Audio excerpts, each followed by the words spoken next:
Good evening. I'm Jessica Moore. We begin with the latest on the war in Ukraine. Nearly 1 month into the fighting, Russia is stepping up its attacks on civilians, and the humanitarian crisis is quickly escalating. In an address today, President Zelensky said if peace talks with President Putin fail, it would mean World War III. As bombs burst, gunfire rings out in the once peaceful streets of Ukraine, and Russian forces ramp up their attacks on civilian targets. Anguish in the besieged city of Mariupol, where Russian forces bombed an art school with 400 people hiding inside a basement. A bruised and bandaged mother describes how she saved her 1-month-old baby when Russian shelling hit their home. I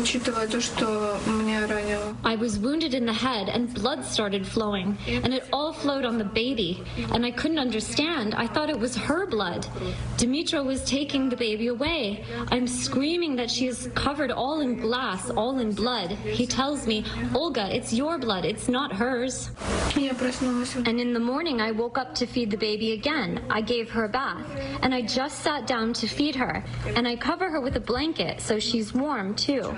And that's what kept the baby alive. The refugee crisis has become an endless revolving door of despair, with more than 3.2 million Ukrainians fleeing to nearby countries.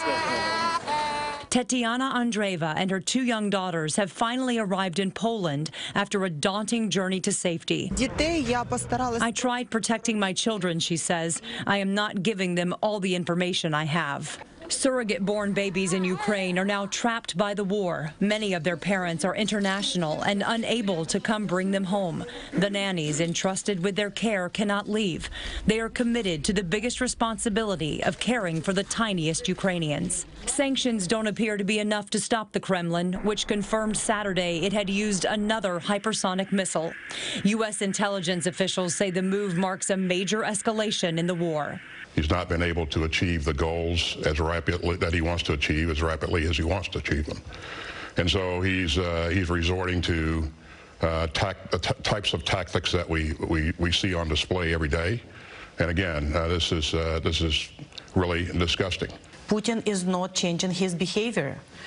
It's quite different. He's actually turning to terror and doing what the war criminals do, not what the armed forces are doing. So it's a clear message to all the civilized world that we have to step up too. Today, President Zelensky said he's ready to negotiate with Putin and issued a grave warning about the consequences if those talks fail. We're losing people on a daily basis, innocent people on the ground. Russian forces have come to exterminate us, to kill us. If these attempts fail, that would mean that this is a third world war. President Biden will travel to Brussels this week to meet with NATO members and discuss strategies moving forward.